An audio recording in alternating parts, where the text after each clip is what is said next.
Good evening, vampires, werewolves, and all other nocturnal beings. Welcome to Tiddies by Night, a Vampire the Masquerade actual play run entirely by creatures of marginalized genders, and presented by Tabletop Tiddies. My name is Kelly, my pronouns are they, them, and I will be your storyteller for tonight. But before we get into the episode, we want to acknowledge the colonial history of Canada and how Canada has and continues to take from Indigenous people.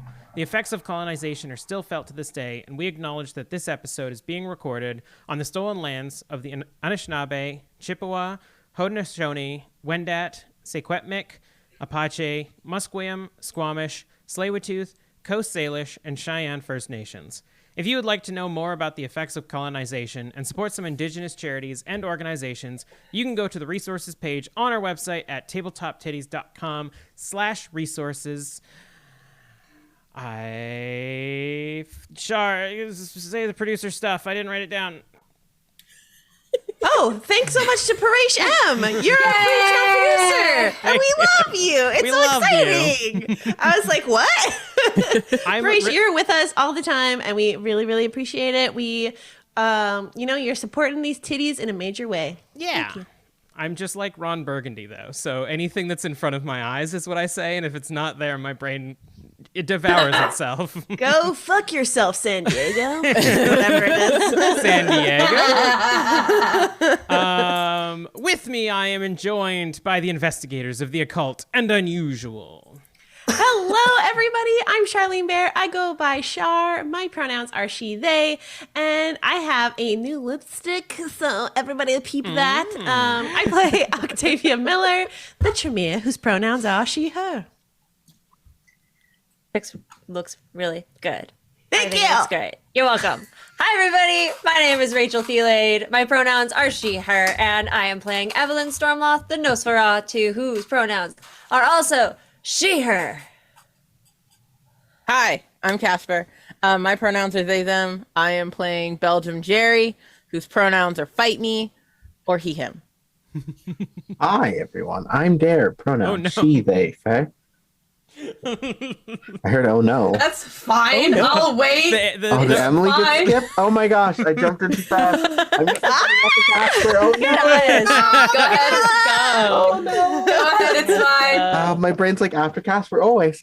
Hi, I'm Dare. Never. She, they, fair. Who knows? I'm playing Leon Cavallo, our lovely he, they, they. Today's a silly, goofy mood. You know, we're acting a little weird today. I'm just going to pass it over to Emily now. Hi, everyone. Go slower, why don't you? My name is Emily Matchette. I use any pronouns. And I play Imogen White, the Salubri, whose pronouns are she, her.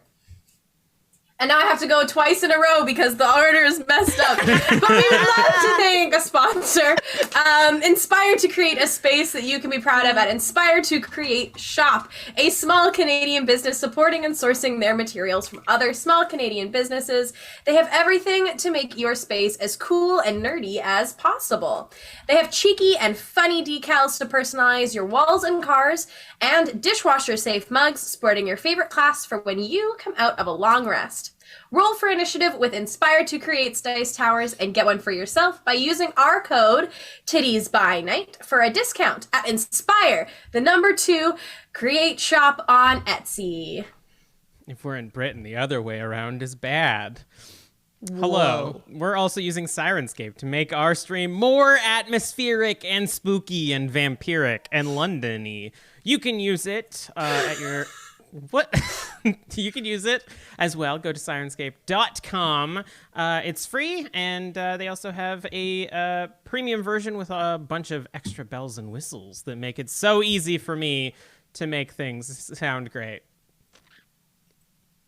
Heck yeah. We're going to go ahead and give a nice little shout out to our friends over at Dork Tales, because we love them so very, very, very, very much. Dork Tales is the home of fantastic stories and epic friendships told by a passionate cabal of creatives from the Pacific Northwest. They're a story-first, fun-focused group that strives to provide a welcoming, inclusive, supportive, and accessible experience for die-hard fans and casual viewers alike. Join them for a fantastic lineup, which includes both official D&D adventures like Wild Beyond the Witchlight and Critical Role's Call of the Netherdeep, as well as original adventures set in the channel's homebrew setting Yelos, Land of the Wandering Gods, and other games like Mage the Ascension, The Victorian Age. With the exception of their casual Wednesday stream, all of their games are fully costumed and scored to provide the perfect atmosphere. What a commitment. Sometimes it can get real warm, and I would die in a full Victorian age costume. Just saying. Yeah, that being said, what are you waiting for? Go and join the party at twitch.tv/dorktales for live episodes and VODs. Check out their back catalog at youtube.com/dorktales or find select shows wherever you get your podcasts. When you said, what are you waiting for? I thought of Steve's ad. What are you waiting for? Go now. Go now. Season 1. I don't know why. It just like popped into my head. If you're literally years ago now. Yeah. If you are catching us live on Twitch, feel free to use your subscription. It gets you some emotes, and you get a cool little thing next to your name in chat, so we know that you're very special because you are supporting the Tiddies. If you have Amazon Prime, you can also link up your accounts to get one free Twitch sub every month. So make sure you do that, because otherwise that money goes to the Bezos. We don't like that. No. Jeffrey Bezos. That's it from me. Possible triggers for this episode: disregard for human life, missing parents, and general vampire stuff. If any of those things are not to your liking tonight, feel free to skip ahead, step away, take a breather, come back, or skip the episode entirely. We will have a last time on each episode, so you do not have to feel like you are missing out. I wonder what would happen if you took all the previously ons and just made it a thing. Would it be entertaining? Yeah. I don't know. Anyways, last time on Tiddies by Night, the IOU returned to London after their dangerous mission off Canvey Island. Once the aftermath had been dealt with and Ephraim was given to the Chantry, they all dealt with their personal business. Octavia, with the help of Imogen, managed to heal the willpower damage she had sustained from delving too deep into Anastasia's soul. She spent some time working on goggles for Evelyn to help her see in the dark, as well as wards to protect the ghosts from of the IOU from going to the Shadowlands. She cashed in the boon with Rita Gibb to help lock in the Doulahan, which the IOU decided to keep stored in their basement. Leon spent some personal time with Anastasia, who revealed her real name was Mary Ann, or Anne for short. They got to know each other a little better. He employed the help of Octavia to learn more about Anne's mysterious nature. And discovered a kind journal that speculated what would happen if a possessed vampire were to embrace someone. Leon decided to ask Anne about this, but got lost in her story about how she was embraced, accidentally murdered her sire, and fled to London. Imogen did some soul searching after consuming her first human. She asked herself what she wanted and if it was worth losing her humanity. Eventually, she decided that becoming mortal was her true goal. Then her and Jerry went to buy some hats. Jerry replaced his 10-year-old bowler hat with a cleaner 10-year-old bowler hat and bought a large green hat for Imogen. They discussed the importance of remembering those who have died on the way back to the office. Finally, Jerry went out looking for a fight and stumbled upon a lone inquisitor following him back to his hideout. Jerry punched the man, and the voice in Jerry's head asked to be let into the inquisitor's soul. Jerry was rewarded with a cleaner vision of his embrace. How he went to the Oktoberfest tent looking for his last fight, found the woman offering a piece of herself to the winner, how a werewolf attacked the vampire and drove the crowd into a frenzy, how Jerry defended himself until the last and tried to kill the werewolf. And just as the creature tore into Jerry, the vampire stabbed it and embraced him instead. Now, it's getting a bit... I said fall last time. I also said snow. Listen, weather's tough. Sometimes it snows on Halloween. That's in fall. It's getting late fall. It is getting a bit chillier in the air. but we're going to go somewhere, unfortunately, a little bit warmer. And that's the sewers. I thought you were going to say hell for like the demon. Yeah, we're going to hell. I was like, oh God. That's what I'm trying to see. No, I was just thinking because, like, you know, sewers are humid and warm. Yep. It's been some time. Evelyn, your gang is doing pretty well. William is managing the day-to-day. The upper crust members have managed to gather a lot of information about the high society and the kindred that you may not have access to yourself. And you continue to essentially have a hold on the information around the city. And we are going to catch up in the still sewer headquarters meeting spot for your gang, where William is sort of like running you through some of the information. At this point, he has acquired some new clothes, but they're still horrifying and barely... Are they just from people he's murdered? Maybe. There is a toughness to the material.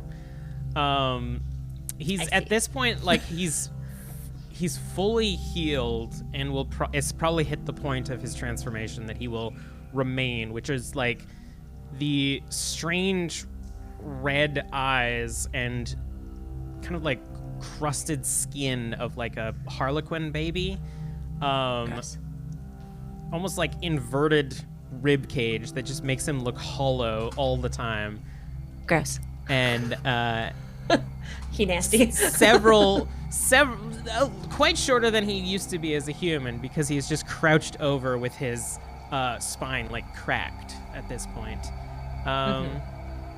And you meet him in the sort of information area where he has like collected all of this stuff that the other members have been gathering.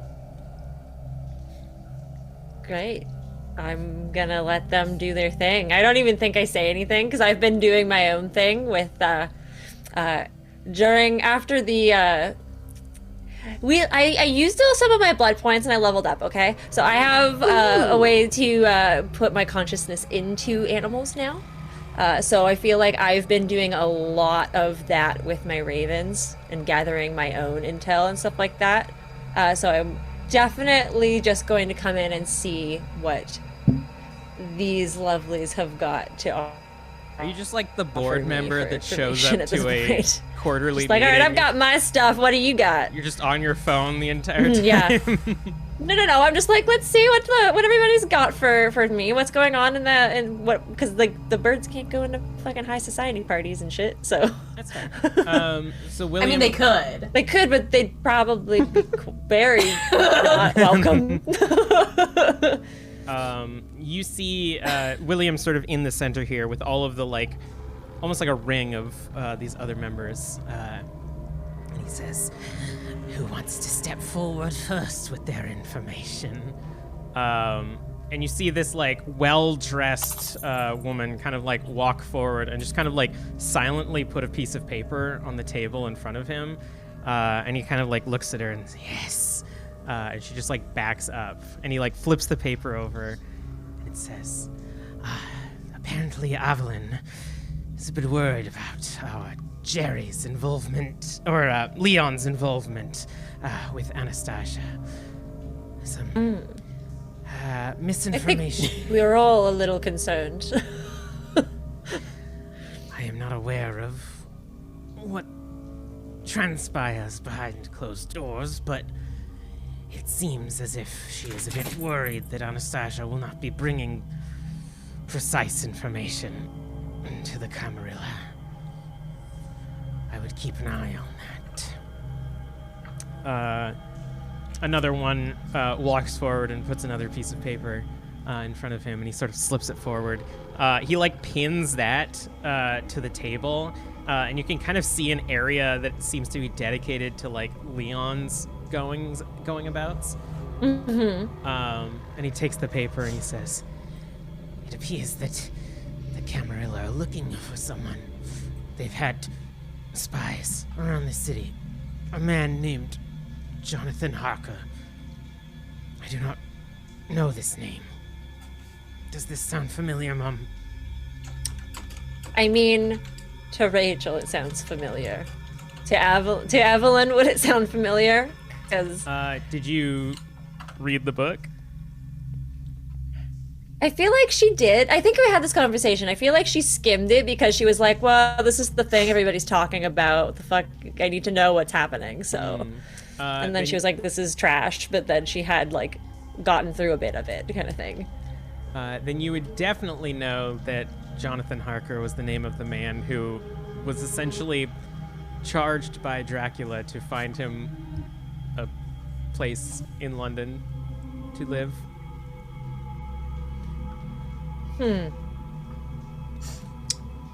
That's interesting.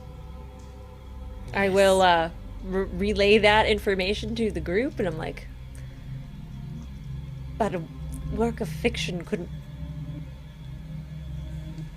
presenting it safe, right? I don't. Most of the book itself was laced with a bit of fact, but... Yes, but they're looking for him. Did they say they're looking for him in the city right now? Yes. Well, that's very interesting. I would mean... Perhaps we can find him first. Yes, I will do this. And kind of like looks at just a group, sort of covered in shadow, and just like glares at them for a moment, and a few of them just like walk off into the sewer.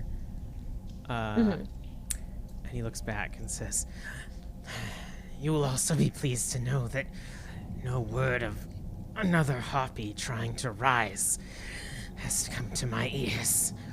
It seems we have set a good foothold, Mum."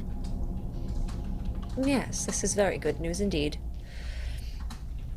Oh, there will always be someone that will want to come and challenge, but we will be ready for such a thing as if it occurs. Yes. Also, is there a reason we're still in the sewer? Didn't we make a office building for the people who don't like being in the sewers? That's where they live. I prefer to do business down here.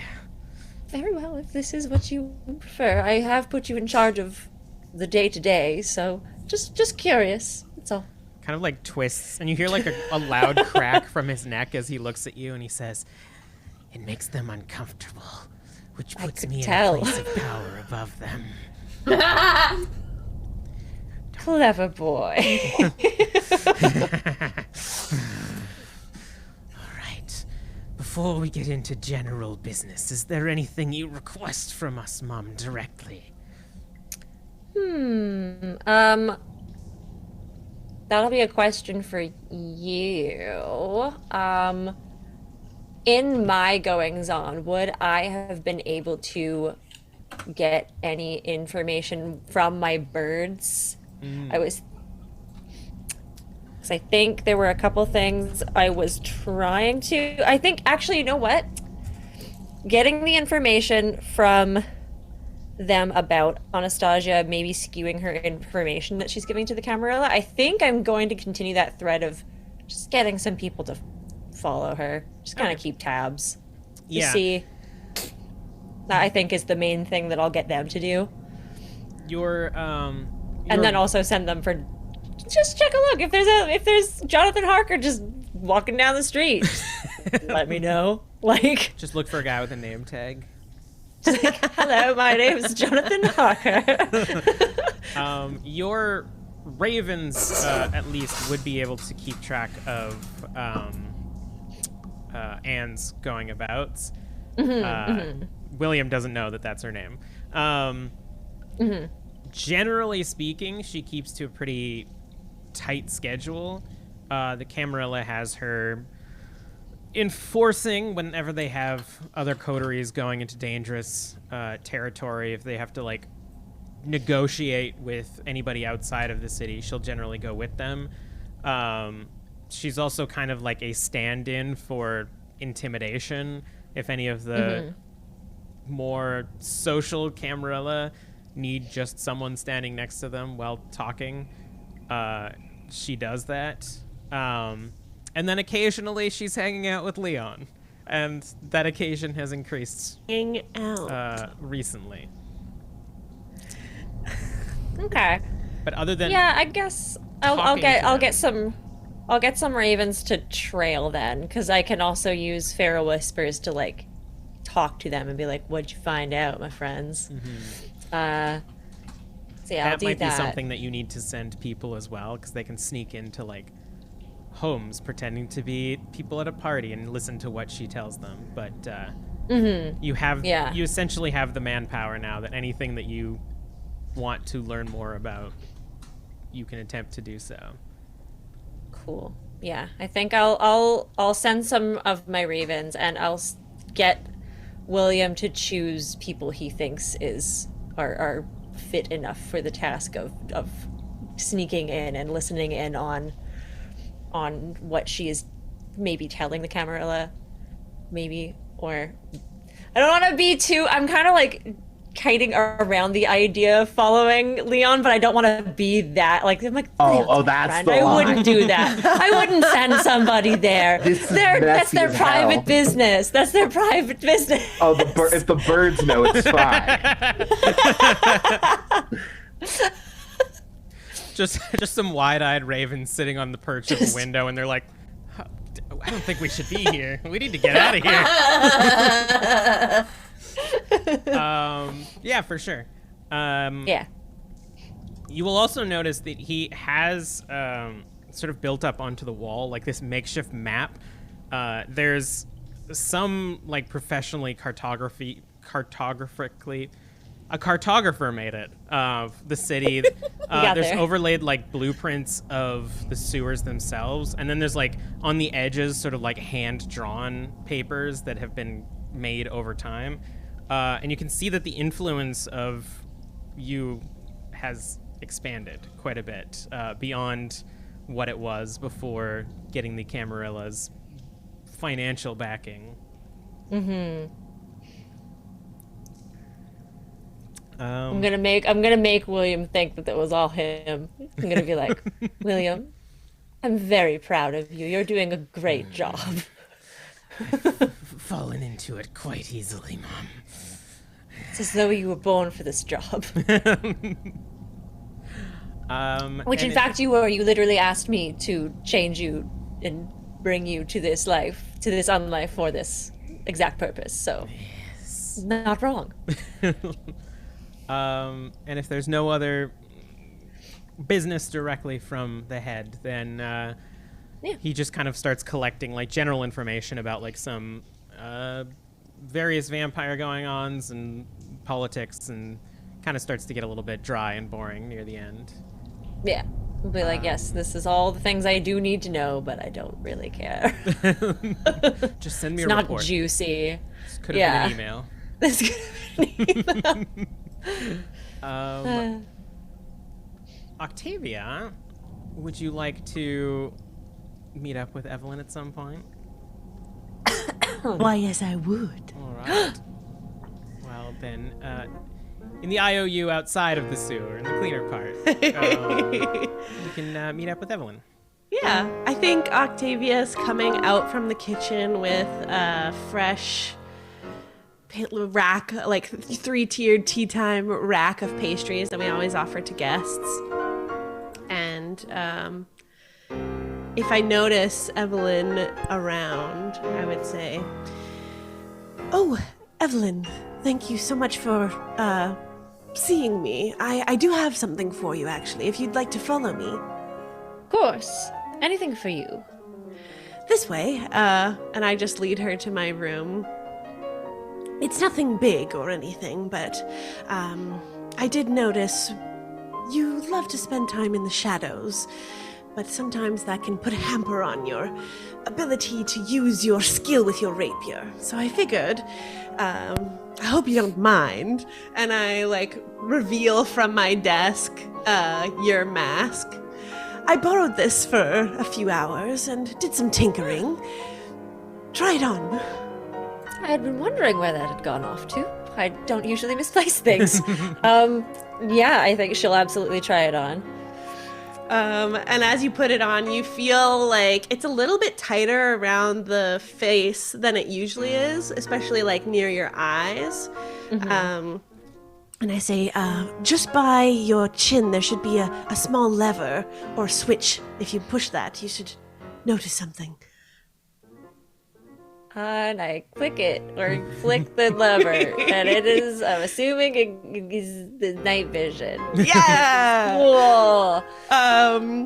And yeah, so these like glass sort of like semi-spheres or gems sort of like fold into place over your eyes. And I rolled high enough that they don't disrupt your vision at all. And they do give like a sort of menacing glow if you're in total darkness of like yellow light. Only in like, it doesn't glow like a persistent glow, but more like a anime flash of like shing. Incredible. I think when this does happen, you notice, or you will sense her perhaps body language shifts to a bit more of a like predatory, like wonderful, this is amazing. Like there's just a shift in energy in the room that just, she's quite pleased. She's like, this will prove very useful. I had been meaning to talk to you about what happened on the ship, and I wanted to apologize. Clearly you noticed that I had not been quite myself in apprehending our assailants, and I feel as though I perhaps let you down in that moment. I felt as though I'm usually a bit of a better help, and I felt quite guilty. I wouldn't say anything of the sort. You always find ways to be a huge asset to the group. I didn't find that you were fumbling whatsoever. This is more just so you can further extend your abilities. One with the shadows must be able to see in the shadows. This is true, and I do greatly appreciate it, Octavia. I truly hope, if there's anything that you need from me in exchange for this grand gesture, please do let me know. 'Tis a gift, nothing in exchange. Well, I'm going to find some way to pay it back. It's not just going to be for free. I'm going to figure something out. I don't hear you. And I walk out of the room, back to my seance area. You want a bird? I got birds. Yeah. Meanwhile, Jerry, what is it that you would like to be doing on your somewhat free time? I would like to take a stroll through High Park, check on my boy, see if he's cool, and see if they know any stories about werewolves that have attacked, parties like Oktoberfest to like throw one out there randomly. As it is. Yeah. As you leave the office, the snow has started to stay. The ground has this like kind of medium length or medium height layer of kind of sloshy snow that as you walk through, it's that kind of gross mud. I have to ask, are you making any attempts in putting on another layer? No. I have my vest. So you see like occasionally like couples are like bundled up in like thick fur coats and like holding each other through the cold, and people walking by shivering, and you're just like just vests, arms out. Probably I tip my hat to every person I walk past. Some are impressed. They kind of like, they're like, oh, okay. But you walk through the city, and you approach Hyde Park. The last time that you were here, there was almost like miasma in the park. Even coming back here after the events that had occurred, it was this like just permeating darkness, but it's sort of opened up a little bit. It's still dark, it's still nighttime, and there's not many lights. There's like one main path that goes through Hyde Park that's lit by gas lanterns, but the actual park itself is dark. And as you approach, you can hear howling coming from within in the actual trees. And you feel this like presence as you approach, as if the forest itself is like curling back as you get closer. And you feel as if the forest doesn't want you to come any closer. Right. So I'm just gonna scream out into the park. Right, so I'm about to enter here. Not really looking for a fight. I will take all comers, as usual, but I'm just looking for me mate. Right. A moment passes and you hear almost like conversational howls throughout the woods as they echo through the trees, and you hear crunching of dead leaves in front of you, but you can't see anything until almost 2 feet in front of you. You see a massive white wolf with thick fur and yellow eyes sort of gleaming now in the darkness, and it begins to circle around you as it keeps its eyes ever locked on you. Alright. Mate, if we gonna dance, I will dance with you, but I do just want to find me mate. You see as it begins to walk around you, it has almost like a pattern of like a spider in its fur on its right side. Do I recognize that? You don't recognize the pattern, but you do recognize the wolf. Is it my boy? Whatever the fuck his name was? So close, this friendship. I know you. Who the fuck are you? Is it my boy Brutus? Yeah. I remember his name. Brutus in his wolf form, yes. Right. Hi, mate. You want to talk, or are we going to do this whole thing? He like growls, and you see his like teeth. And he eventually like backs off a bit and sort of like walks through the trees. And as the wolf kind of like walks just behind the branch or the base of a large tree, you begin to hear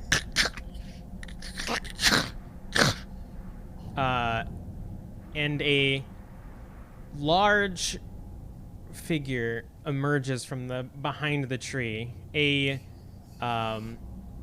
very tall, muscular, but like wiry than you man with a thick blonde mane that kind of almost goes down to his back, completely naked, and he has a leather satchel on his right side that you see the similar spider pattern is on.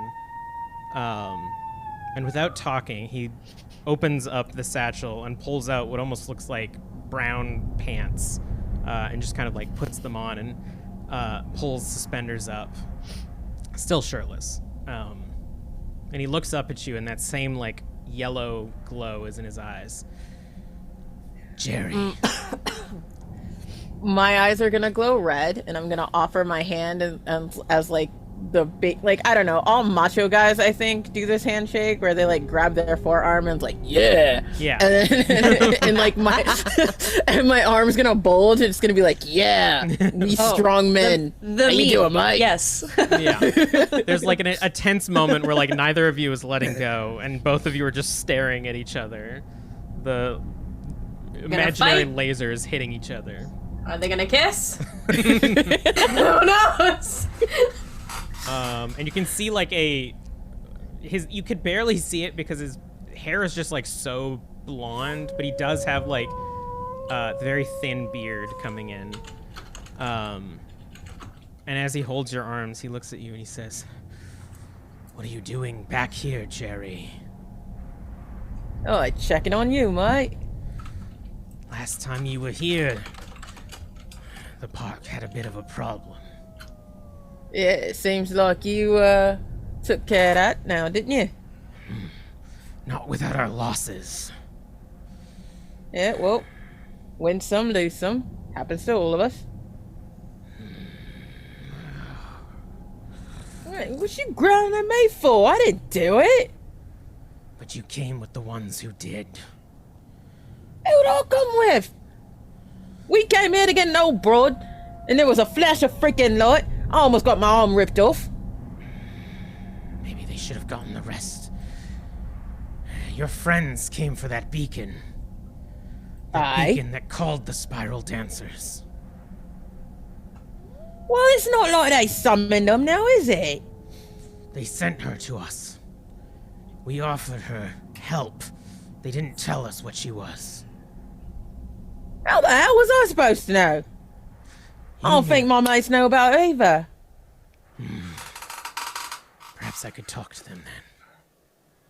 If you're nice about it, yeah. I don't see why not. You gotta be on your best behavior. These are my mates. I like you, Brutus, but don't you be growling at me. Do not tell me what to do, Jerry.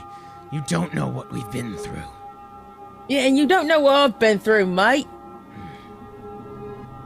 You growl at me one more time, we might have a problem. Do you want this problem? You want to fight my entire pact then, Jerry? You know that's not fun for me, mate. I'll fight who I need to. And you When know I I have don't to. fight anymore.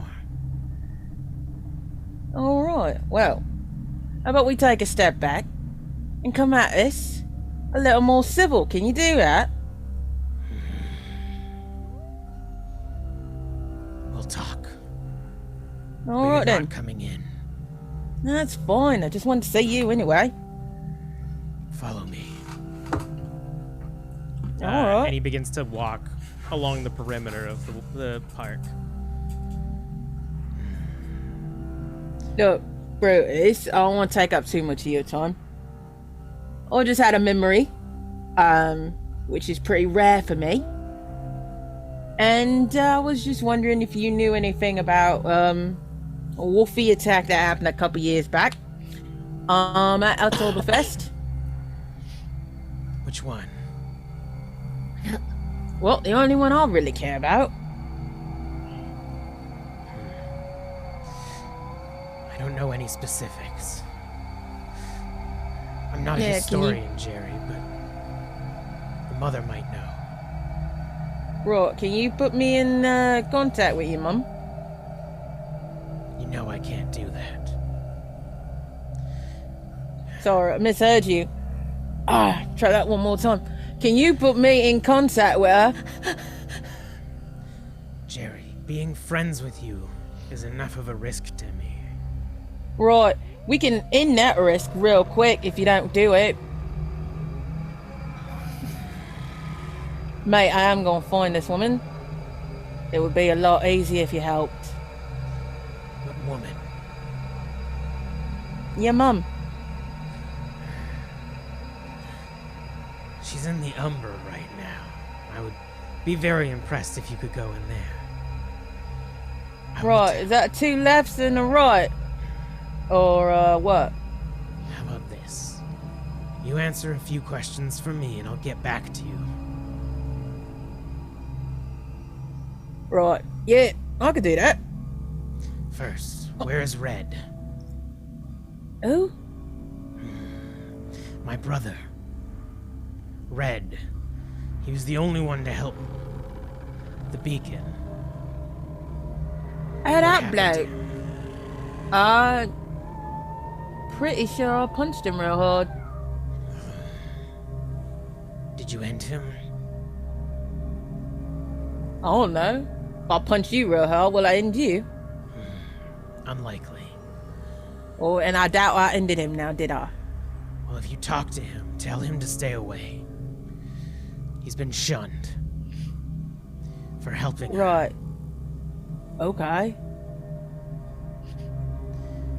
It's your business. I don't really care.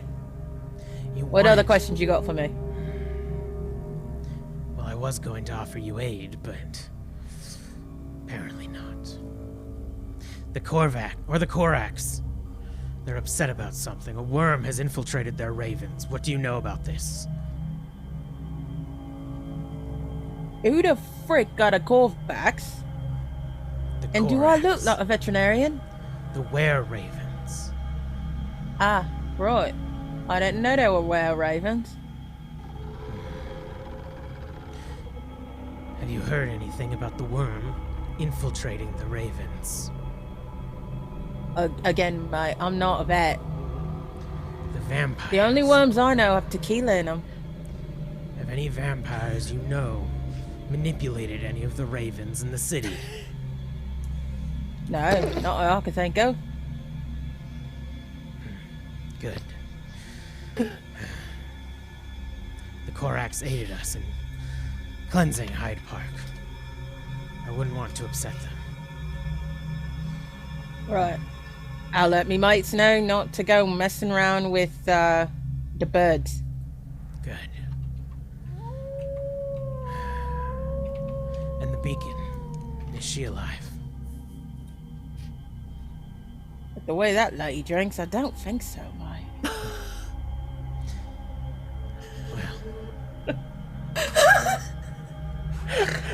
Wheezing. I'll take that as a yes. I don't know. I didn't keep track about that. Well, the amount of people we lost, I would like to know if it was in vain. Alright. You find me your mum.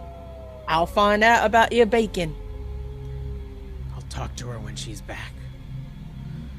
Right. And as soon as I'm done talking to your mum, you'll find out the beacon stuff. I'm not gonna be giving away information. I'm pretty, but I'm not stupid. You've put me in a bad situation, Jerry. I've put no one in any situation, mate. You're friends. And therefore you. I'm next in line. For the pact. Congratulations! I don't... Want me to throw you a party? You know I don't want that. I wasn't planning on staying in London for much longer. Well, then that sounds like something you should discuss with your people. I don't have a choice. But, if I do become pact leader, we may be able to work more closely together, if you drop the attitude. Mate, I don't have an attitude.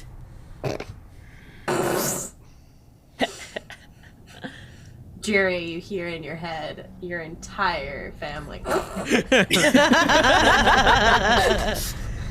don't have an attitude. You're the one who started off this conversation with some hostilities.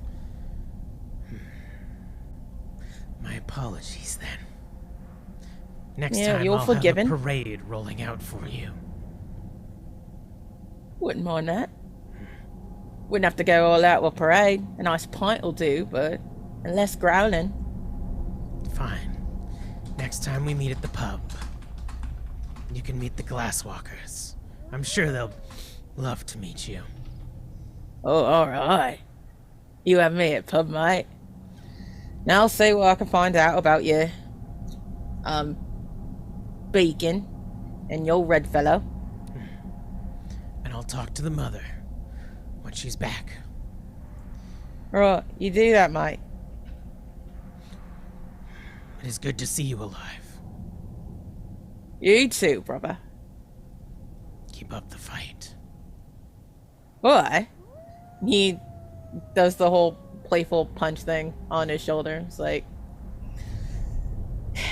well, why you at, mate? Get a stick at your ass. Have some fun.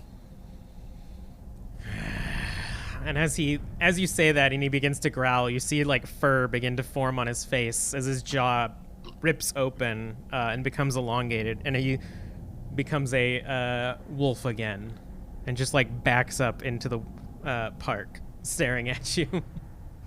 You just ruined another pair of pants, mate. It's not impressive. Anyway, I'm gonna tip my hat at him and then walk back to the thing, because I'm pretty sure I remember Evie was doing something with birds, but I don't know the details, so I'll try and check it with her. Out of character, do we know what happened with Red? I'm trying to remember. Leon They went with, Yeah, Marguerite and Red are in one of Leon's estates outside of the city. Oh, they're together. That's right. Yeah. Okay. Yeah. And there is Harry vaguely remembers that, but to be honest, he did not pay attention. Fair. There's an ongoing, or you're supposed to fight Marguerite at some point. You promised her a fight. Oh yeah. But did you want to talk to Evelyn about what you have just heard? Yeah, I'll talk to Evelyn. All right. As long as she's not in the sewer, because my vest is gross enough. Ew. Like I wouldn't be in this sewer all the time. We have business offices, which is why I was like, William, why are we down here? William likes this. He know. He didn't make upper management so that he could change everything. So no, your offices are all available, and throughout the nights, there's still odd jobs and things to tend to, and the place is well kept and available. So the two of you can encounter each other wherever you want within the office. Yeah, I'm just looking through what I've been given as intel, just kind of organizing in the offices. You would hear a knock on your door. Hello? Hello, Evie? Jerry. I could tell from the way you knocked so heavily that it was you. Hi, Evie. How you doing? Very well, thank you. And yourself? Pretty good. I just had to talk with me mate. Brutus. He's a pain in the ass, but do you know anything about bird folks? I look over at Corvo, my bird, that's just on the table. Just like, why do you ask? Oh, there was something about the bird people helping out the wolf people in Hyde Park. Defeat some silvery dancer people. By the way, they're a bit sore at us about that. Apparently, a beacon and Red, and it's our fault. I don't think it was our fault. I told him as much, but he wasn't listening. Interesting. But yeah, Brutus is a werewolf, I take it. Oh yeah. He's a big sounded old familiar. white wolf, yeah. All right, interesting. Bird people, you say? Do I, Storyteller, would Evelyn be familiar with this stuff, or is that kind of like out of vampire society? Like we don't really know much about it, kind of thing. Give me an intelligence and a cult.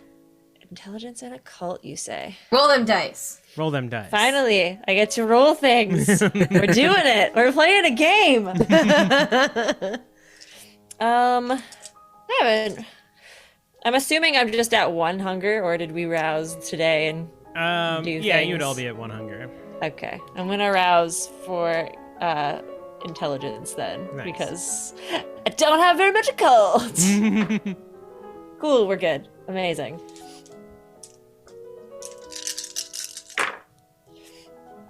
Oh yeah. 6. Yeah, I think you would have knowledge. Basically, most animals that exist have a were version. Even to the point that there are were rats in the sewer on occasion. So the were ravens or the Korax are kind of like the the equivalent of what you do. They're the information gatherers. They collect and share knowledge. Have I, to my knowledge, tried to manipulate any were-ravens? I feel like I would know what... No. No. Yours is a real raven, and... Yeah, and the ones I associate with are real ravens. Yes. Or, sorry, not that were-ravens aren't real. They're they like are 1/4 real. raven. They're valid. They are valid. Oh, but demon vampires aren't. I'm just saying. It's fine. Listen, It's fine. we'll get there. We'll get there. Different conversation. It's a whole other ball of wax. Well, I have clearly been using ravens to expand my network upon the city, but I have absolutely not done anything to interfere with any of their type or any of their business. So I'm not too sure what that has to do with me. Well, apparently there's a worm within the ravens, so I guess get yours vaccinated or something. I'm assuming that you would know that the worm is Duly what noted. shape It's like changers calls vampires. It's Yeah. basically it's their MacGuffin big bad is the worm. This is curious. I'm surely not the only vampire in the city that is using animals to do their bidding. It is possible that somebody else has, in fact, tried to infiltrate and influence them in some way. Might be something that I need to look into. This is very good information. If you would do me a favor and tell them that none of your family has done such a thing, and that we are now aware of it. I don't want werewolves coming to try and kill me, basically. You ain't got nothing to worry about. Brutus is all bark, not really much bite. You don't fight that much no more.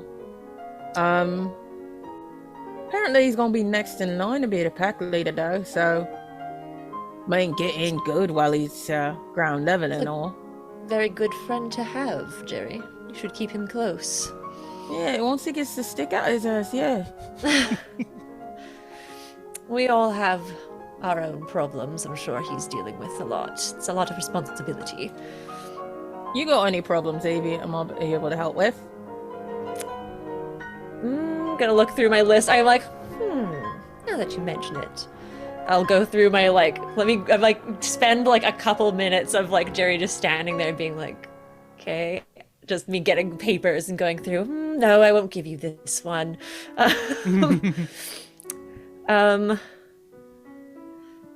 actually don't know. I don't know what to give him because I do want to have you help. He is an avid reader, I'm just saying.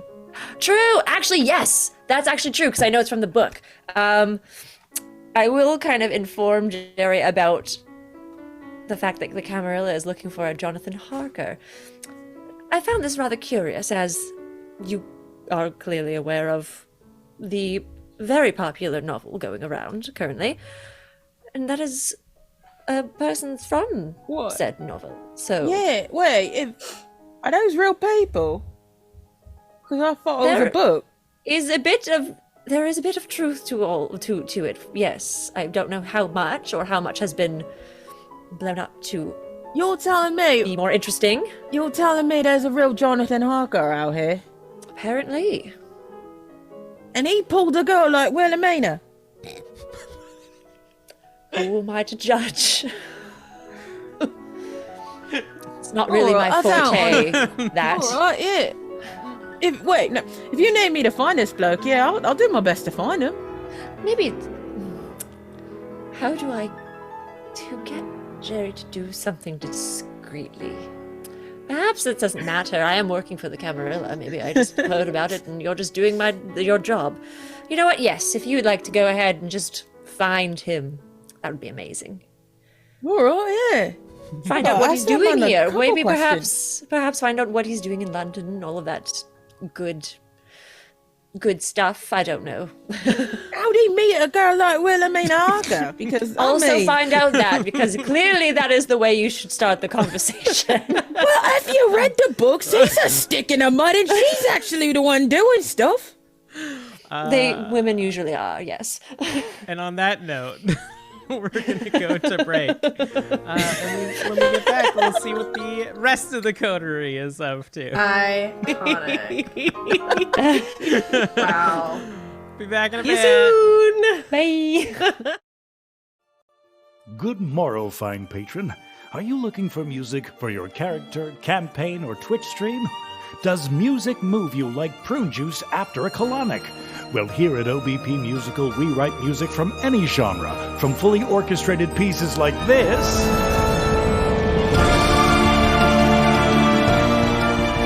to video game auditory herpes like this. We have singers from Les Miserables and Disney for vocals like this. The heroes of the North, with them we'll sally forth. The warrior knight, the maiden of Ed. Have a bard that's written lyrics? We can write music for them. So, if you want music that rocks, come to us at OBP Musical and get your rocks off. That sounded weird. Music and songs from any genre, from opera to country, pop to thrash metal. We are jacks of all trades. OBP Musical, music for any occasion. Birthdays, weddings, having a bris. We've got you covered when others don't. Go to obpmusical.com for more info. Hello, listeners. I'm Shar. And I'm Kelly. And together we host Drinking and Screaming, A queer and feminist podcast about horror movies and cocktails. We're an approachable show for horror fans and scaredy cats alike, with each episode featuring a unique and in-depth discussion on a different horror film. From classics like Alfred Hitchcock's Psycho. Spoilers, he's an awful human being. And The Exorcist. That famous puke was made with pea soup. To modern films like Hereditary. Where we spoke with Charlie herself, actress Millie Shapiro. And host. We interviewed the full cast. You'll be sure to have a great time and maybe learn something new. And we're a film podcast that isn't just a bunch of bearded white men. Who knew? Drinking and Screaming has 4 full seasons out now wherever podcasts are found. And remember, always scream responsibly. I've been working on my Steve cosplay, and I found the perfect piece to finish it off at the costume shop. They have wigs, costumes, contacts, and they even have a cosplay section on their website for people just like me. Head on over to thecostumeshop.com/?REF tabletop titties to get started. That's TheCostumeShop.com, spelled ye old way. Make sure to use the code tabletop titties with double D's to get yourself $10 off at checkout. Maybe I should make a Imogen White cosplay next. Hello. I did the countdown to come back as Laszlo. It was all right. I heard that. Coming back. Agree. Also, shout out to myself. Ooh, those were some cool voices in the ad. Hey there, Shar. Whoa. Everyone should totally listen to that podcast. Go listen to Drinking and Screaming. That was great. I paid for that ad slot, I'll have you know. I really did. Support the titties in any way I can. Oh my God. Right. Well, we're going to jump to Imogen. Where do we find Why, hello there. Imogen this fine evening? Imogen's in the library. Yeah. She's enjoying a good book. That book being her aunt's journal. Not a published book. Just a diary. It's like a manuscript. Yeah. But she's reading about, vampire salubri things. Specifically, the thing that I'm looking up to make sure that I don't mess up how it's spelt in my head so that I don't mispronounce it. Mm. No, I'm scared. Kelly, you say it. Golconda. Golconda, thank you. I googled it, and then a place came up, and I was like, "That can't be right."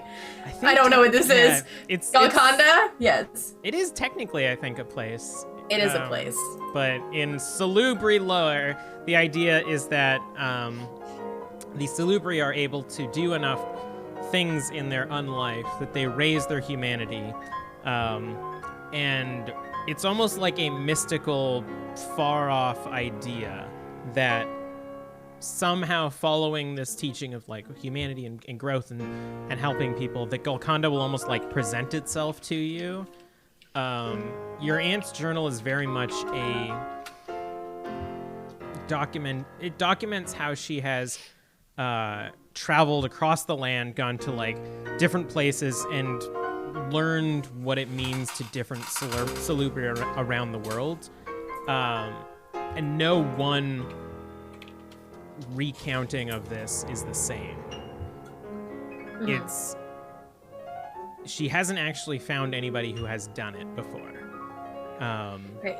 And finding a Salubri that has done it is very rare, but it's in the bloodline to search for it, essentially. Okay. Is there anything specific that you would be looking for as like ideas, maybe? Well, seeing as there's no WikiHow step 1, 2, 3, I'm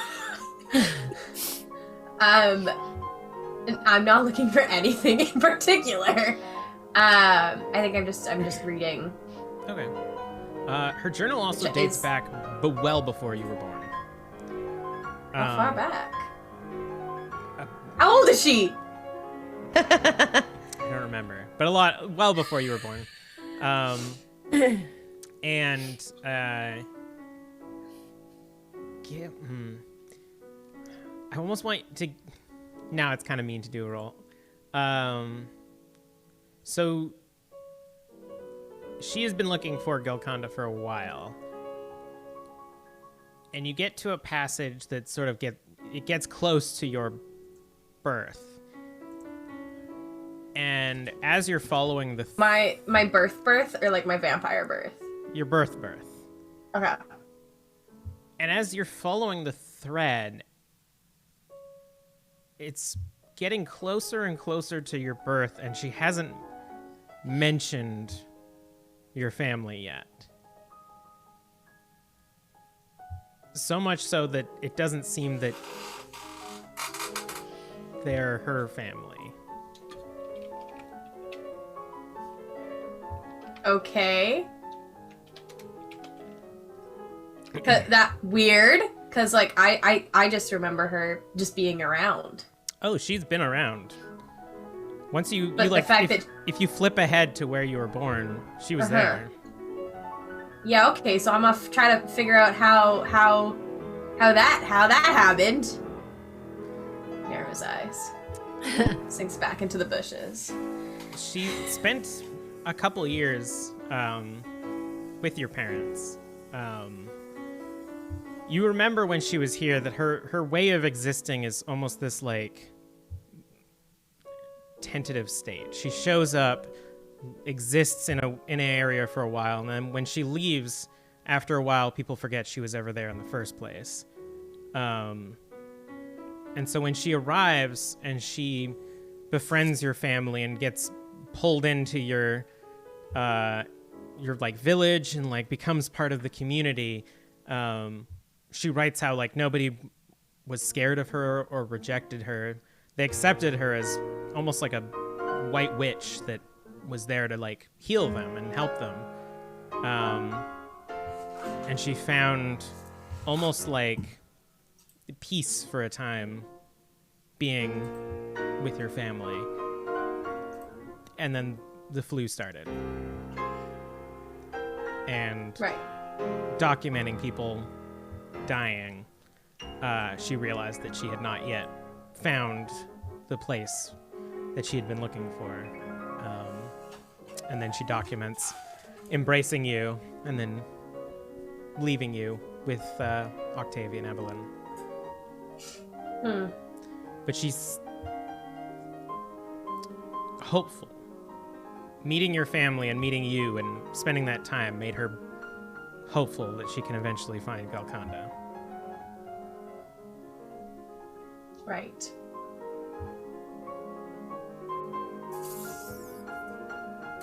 Right. Right. Lots to process. Yeah. Yeah. Wonderful. This is great streaming processing. Entertainment. Interesting. Okay. Cool. Who did we decide was the next youngest other than me? Me. Which I was shocked by.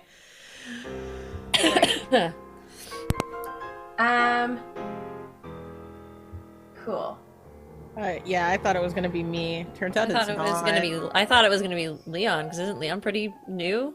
I think from Everyone's a baby except for Evelyn. Basically is what we discovered. Yeah. Just like real life, I'm old as fuck. I think from oldest to youngest, it's Evelyn, Leon, Jerry, Octavia, Imogen. Mind blown. Damn.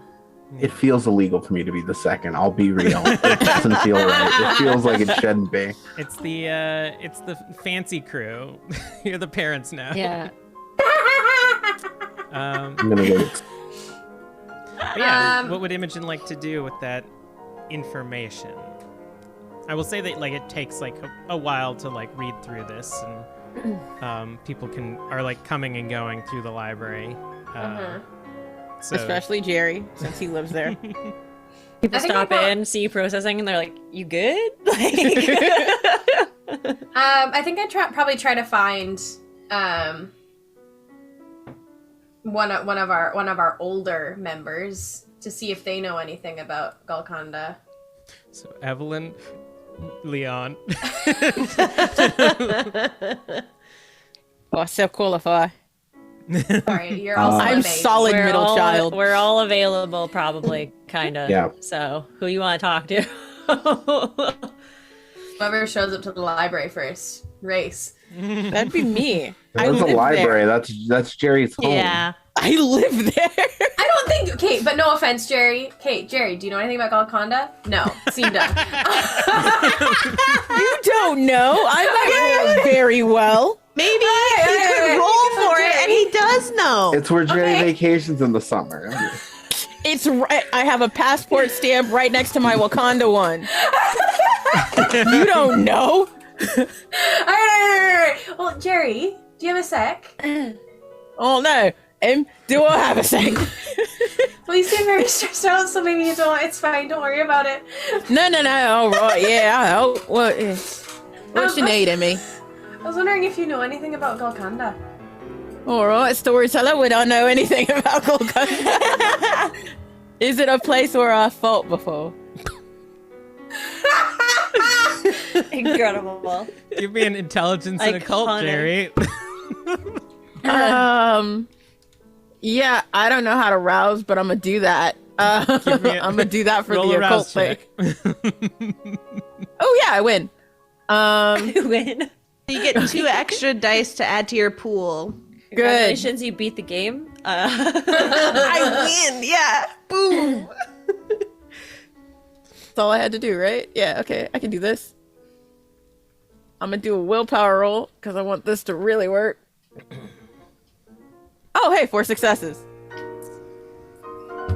I rolled 4 die, all right? So, I mean, like... Yeah, I mean, that's good.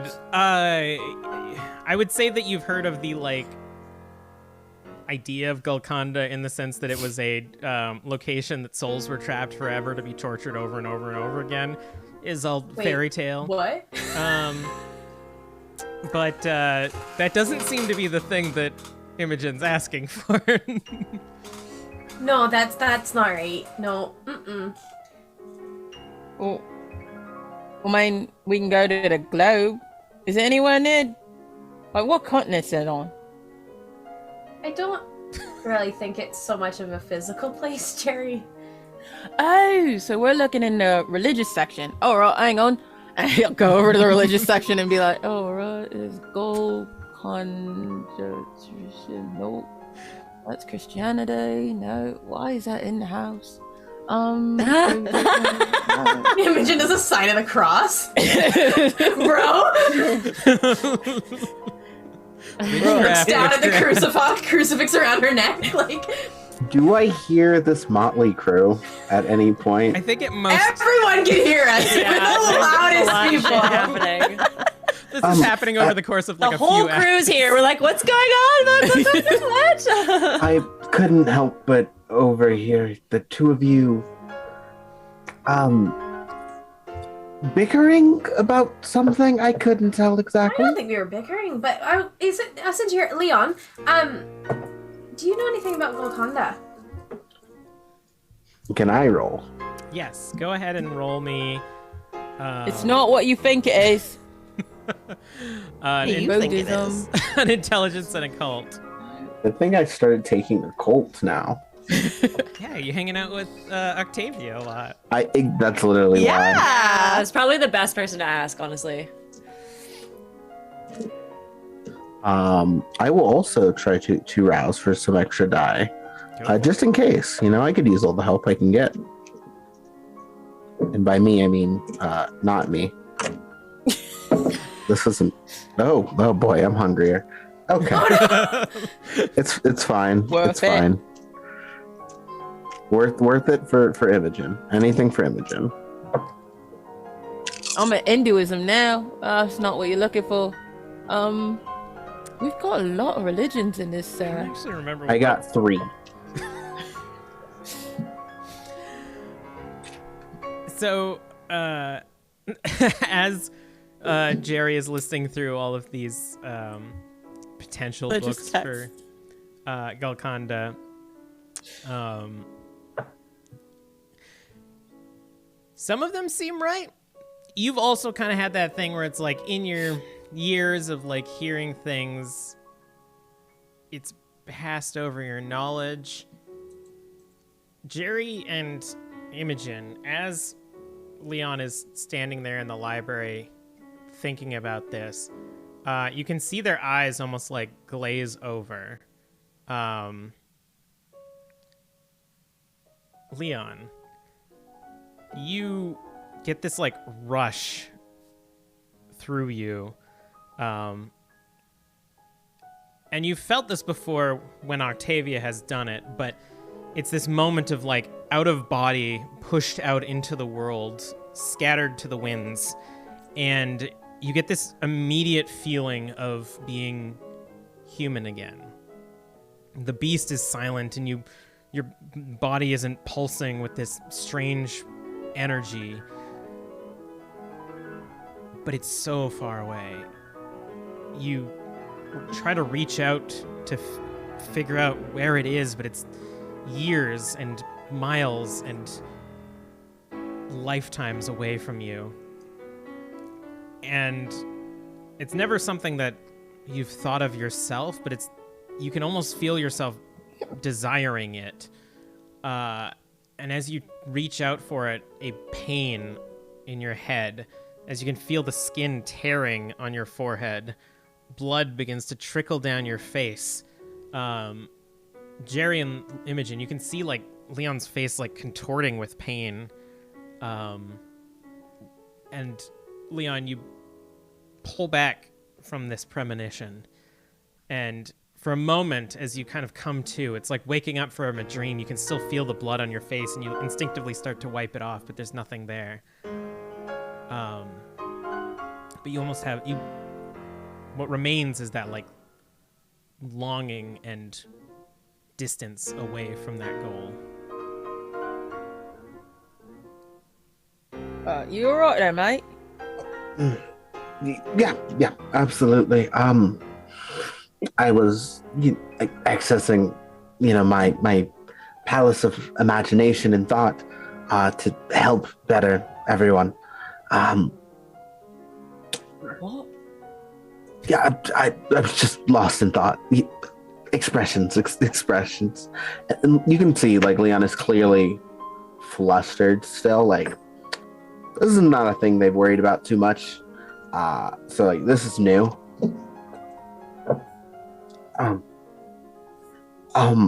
So, Golconda, correct? Imogen? Right. I know of it very loosely, but there is a sense I get for it, almost a longing, but in terms of material things, I don't know how much I can really help you. But I can always spend more time doing some research if you need help. Sure. Yeah. I think it's where I'm supposed to be trying to get to. So, that would be very helpful. Thank you. Yes. Of course, anything I can do to help, obviously. I've been trying to, I guess, hit the books a bit more, so to speak. Working with Octavia has kind of been a little inspiring to know more about what I do. Consider it my first big solo project.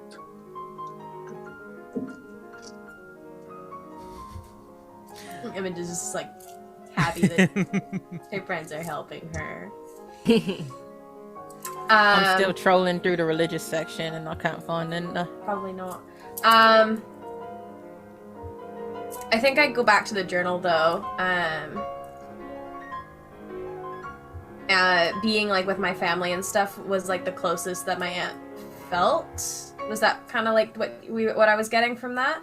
Yeah, it was almost like she had thought, not that she had thought she got there, but that it was very much like a sign that it wasn't impossible, I guess. Right. I think every Salubri at some point kind of gets that moment where they think it's not going to happen. And this was definitely a moment that sort of re-sparked her belief in it. So,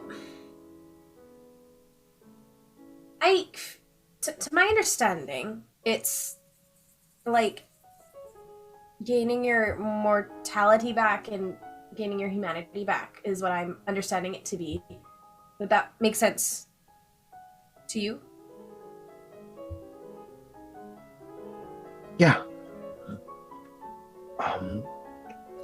It felt almost alien in alien's not a word that I think you'd know. It felt... Probably. I'm learning so many things were invented in like the 1600s. Jeez. it felt very unreal, almost as if, almost dreamlike in a way. That's kind of strange wanting to go there so quickly. Like, I feel like I'm not appreciating like being, she just like gestures to herself. I mean, do you feel like sense. You've lived, I guess you've lived do you feel as if you've lived a second life satisfactorily? Because, I mean, there could just be a longing to try something different, or there could be multiple reasons. Right. I just don't, like, because my aunt just turned me just a few years ago, so I don't want her to think that I don't know. It kind of makes no sense. I don't.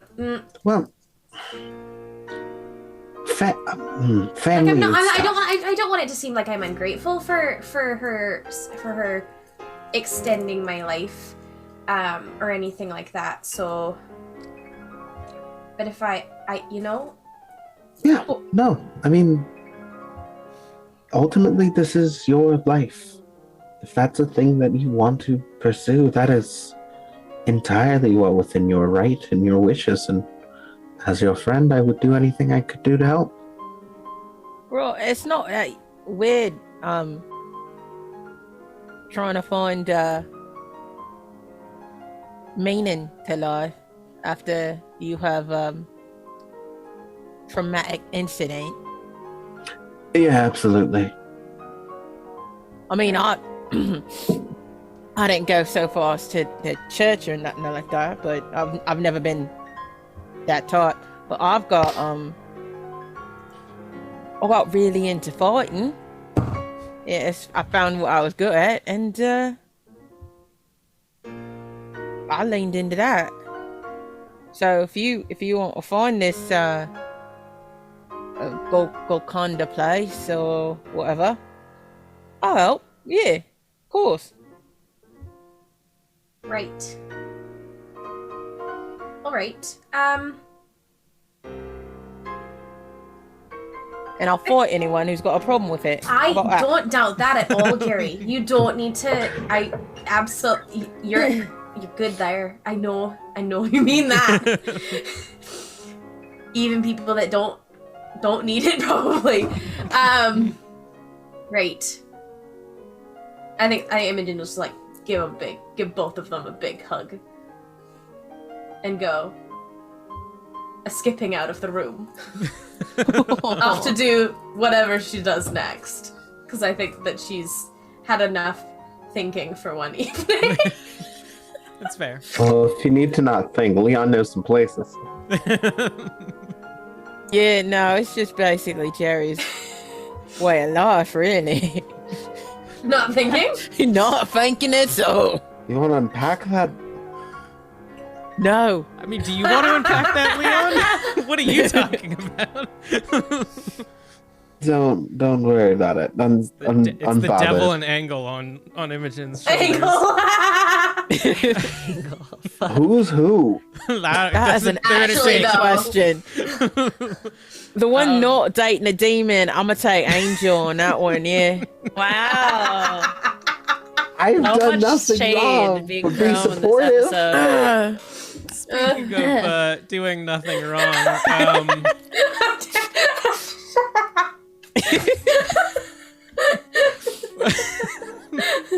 what is Leon up to on his free time? You know, other than the obvious. People are presuming what the obvious is, but who could say? It's fucking. Well, who's he doing? Oh. I mean, what's he doing? Yeah, it's one way to get information. Look, the honeypot method has results. Anyway, Leon is honestly up to some old habits. Just kind of, hasn't been to like a nice party in a while. He misses a little bit of fun, so I think he's trying to hit a couple of soirees, trying to just make sure we're in good graces with people with a decent amount of power who aren't strictly camera related. I'm curious, are you going to kindred parties or kind parties? It'll be definitely different experiences. A little column A, a little column B. Kind parties are fun. I haven't fucked around with the kind in a while. You know, the kind are fun. They're cute. They're adorable. Perfect. I think both your and Imogen's fame actually does still carry over to kind, because you performed in a theater and probably still do. You're greeted as a, no offense, minor celebrity in a lot of these upper echelons, but yes, you've reached B tier. I'm fine being a minor celebrity in London. That's great. So yeah, you're able to find just like a winter function, almost like a ball kind of thing. You definitely have to pull out some of the listen, what's it, solstice, the before fall, during fall still, but almost going into winter. What the fuck's it called? Am I? Or Samhain? Samhain? Yes, that's the right word. There we go. People in London would definitely call it that. Regardless, it's the equinox. Yes, any of these many words. I feel like every time you talk to somebody at this party, they're also like saying something different. Nobody's too sure what it was. It was just an excuse to have a ball because it's dark and people are sad. That That's the biggest mood. It's dark and people are sad. Let's have a party! That's what rich people do, right? Fact. You kind of get through the night. You're perusing, and you've kind of created like this sort of circle around you of admirers of your poetry and performances. Leon, you did that performance last week that was what I was talking to my husband about the metaphor behind your words being about one's desire to break free from the standard. Am I off base from that? Yes, you're talking about midnight melancholy. Yes. I am often one to write about the sort of malaise that comes with life. Often it can be a rather dreary sort, and I long for change constantly. Are you planning on doing anything more uplifting during the darker seasons? I mostly write what the heart feels in any given moment. And who am I to shy away from the feelings that a cold winter's night can reveal? Why not embrace them? Well, I find that during the winter I prefer to stay inside and avoid much of the goings-on.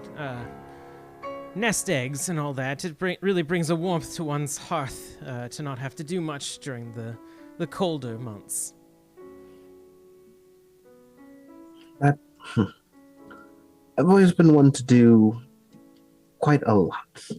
So maybe this year I'll try to rest more and enjoy the comforts of the earth. The artist must rest and get inspiration, of course. That well must be running dry. I feel like I'm being. I need to ask. To who am I conferring with? Excellent. Excellent. I want this NPC around forever. I love this voice. I have done 4 different voices.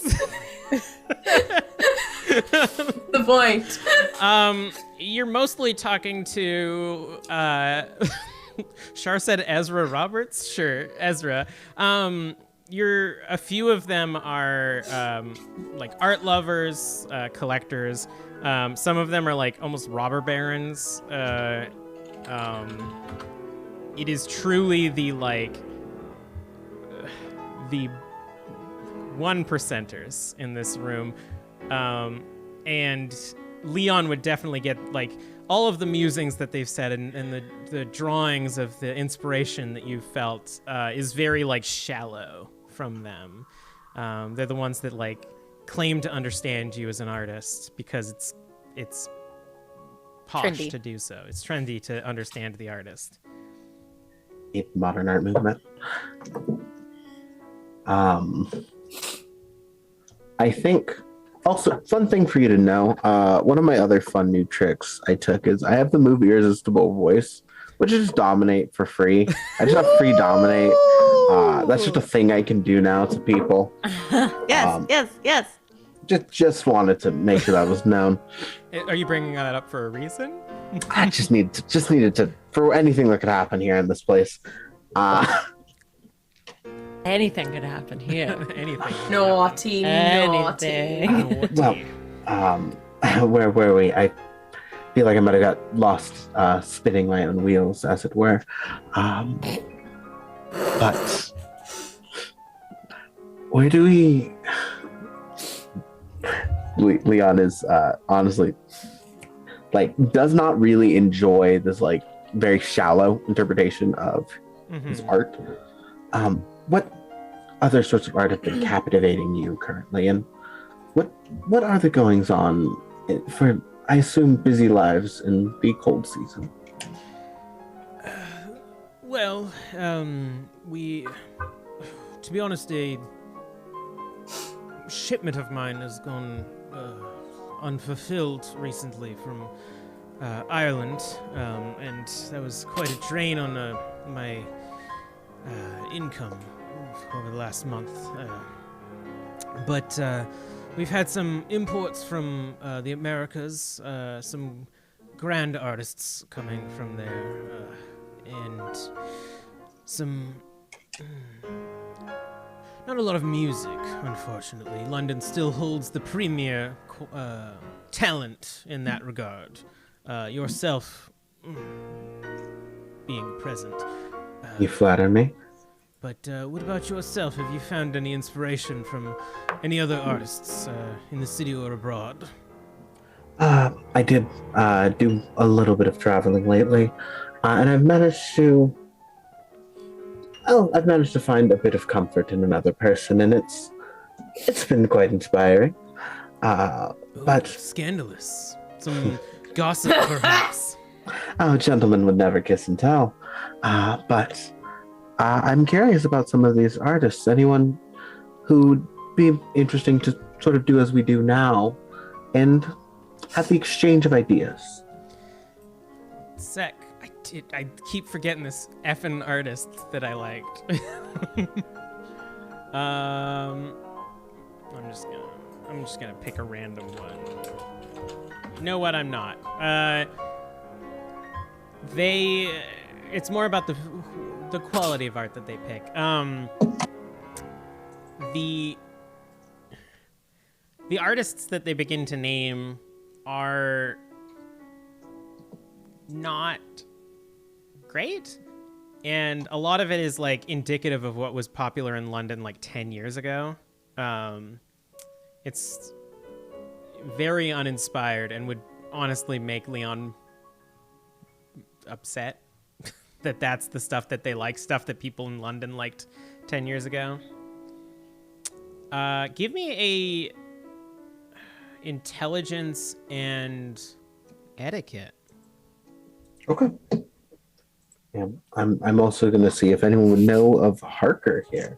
Yeah, would we have had a moment to like let Leon know about this before he left for this party, or would Leon have let us know? This week. Leaving? Yeah, I'm pretty sure that Jerry would have mentioned something because Jerry's not subtle. And Jerry's like, how would he have been with this woman? He's useless. Just ranting about the house. Like, he's real. Throughout the house. Okay. I roused again, and it was good this time. Ooh. You won. I mean, I'm going to eat anyway. This is a feast. But I got 4. Yeah, they're kind and are relatively unsubtle. This is what they're describing is essentially the art is popular because it's new and not from London and can easily be imported en masse and sold as a commodity because some cool American artist is making it. It's pop art. Yeah, exactly.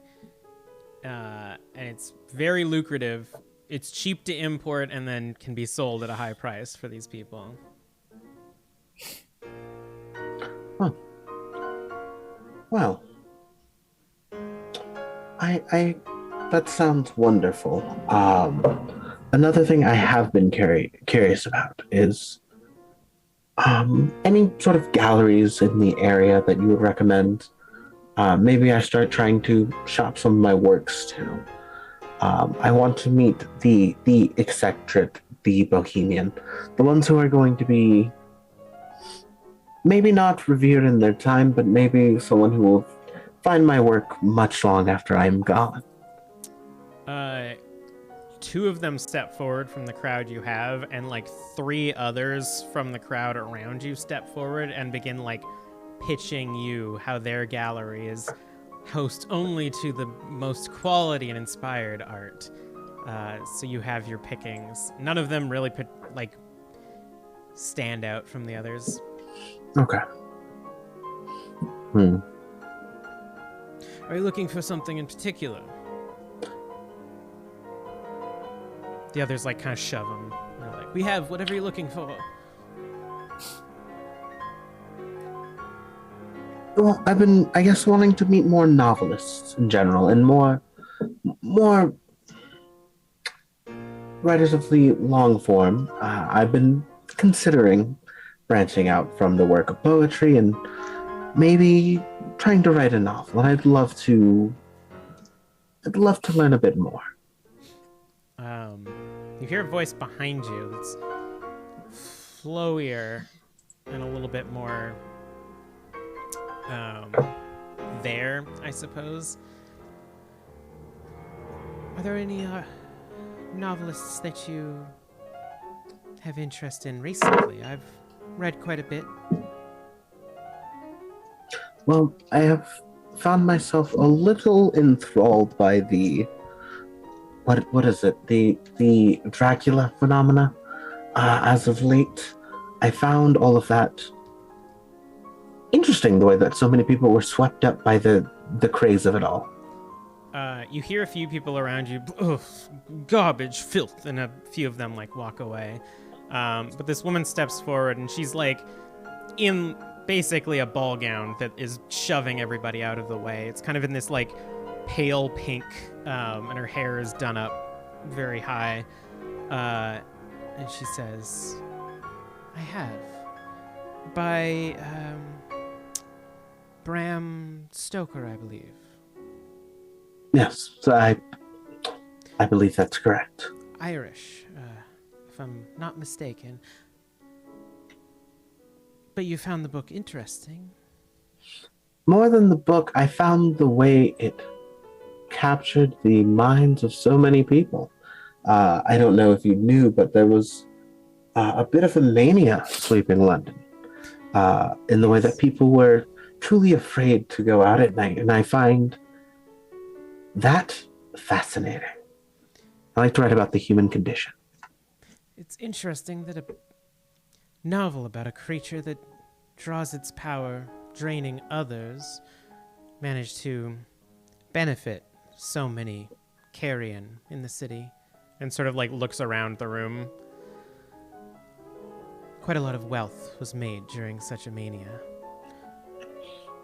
Yes, and I can only assume that some people may have been potentially scapegoated even for things of that nature, so has to have been some loss as well.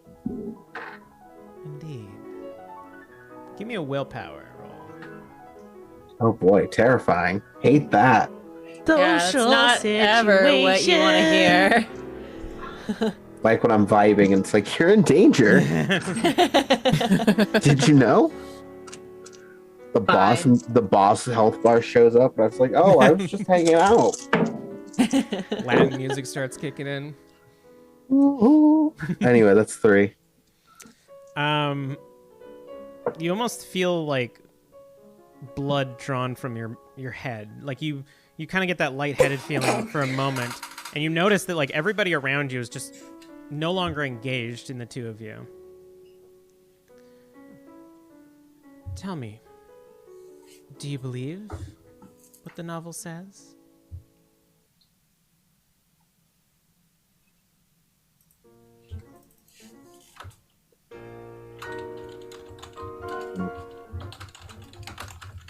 I know that this world can hold many possibilities.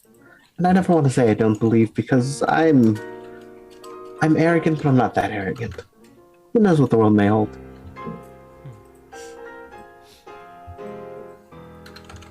Do you? Did you honestly think we wouldn't be watching you, Leon? What is it you're looking for?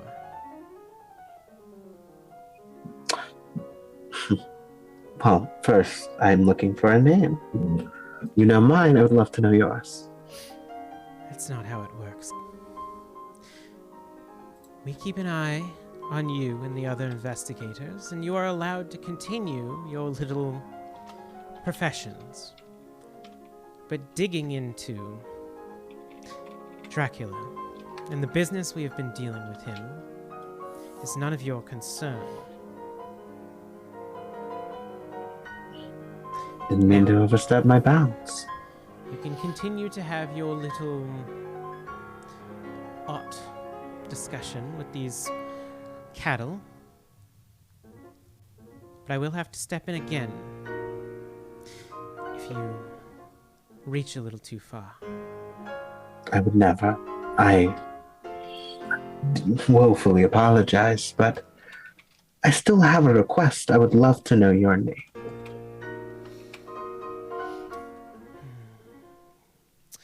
Call me Lacrimal. That's Latin for death, isn't it? Or is It's it an weeping? Evanescence song. I used to know lacrimose. Is it the weeping? Is it lacrimosa weeping? Anyway, turn to my Latin. Understandable. Now, do you work for someone in particular, or is this just a, That's not how it works, Leon. And she reaches out a hand, as if to have it kissed. Unfortunate. I would love if you would tell me. Just casually trying to get that as a, just trying to casually use dominate. All right. That's a fancy vamp standoff over here. Yeah, no, that's irresistible voices I'm using. Go ahead and what is the roll for dominate again? Oh no, it's like the retail thing where it's like, if it doesn't have a sticker, it's free. It's like, if you can't remember the roll, you just win. My compel is charisma and dominate. All right, let's do that. Charisma and dominate. My mesmerize is manipulation and dominate. My question is, because it is irresistible voice and it falls under presence, would I be using presence or dominate? Presence then. So do charisma. Beautiful. Yes. That's what I was hoping for. So it's charisma and presence? Yeah. Fucking A. Okay. That's a good literally amount of my dice. whole thing. Okay. If I fuck this up, I also took some celerity, so I can at least leave.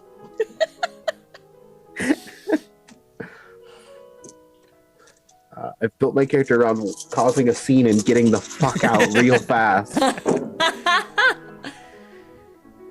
Leon, the Cavallo way. Wow. Is it I know what Leon I'm about. Joestar? I don't want to talk about my Joestar influences. Anyway, that's 5 out of 8. And what were you asking? Tell me who they work for / like what are who do they work for / investment into all this. As you project your charisma onto this person, she just kind of like smiles, and you feel it repelled. And she says, "It was glorious to meet you, Cavallo. Your poetry is inspirational." And you notice the crowd is now like reforming around you as she takes her leave and walks in back into the rabble.